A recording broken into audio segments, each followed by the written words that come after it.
পোনপ্ৰথমে আপোনালোকক বহাগ বিহুৰ ওলগ জনালোঁ তথা ৰঙালী বিহুৰ অসমবাসীক ৰঙালী বিহুৰ শুভেচ্ছা জনাইছোঁ।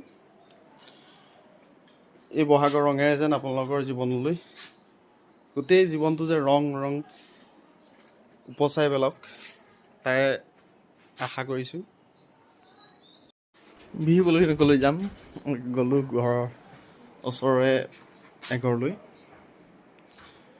তাত দেখিলোঁগৈ সৰু সৰু ল'ৰা ছোৱালীয়ে বিহু বুলি হুঁচৰি মাৰি আছে।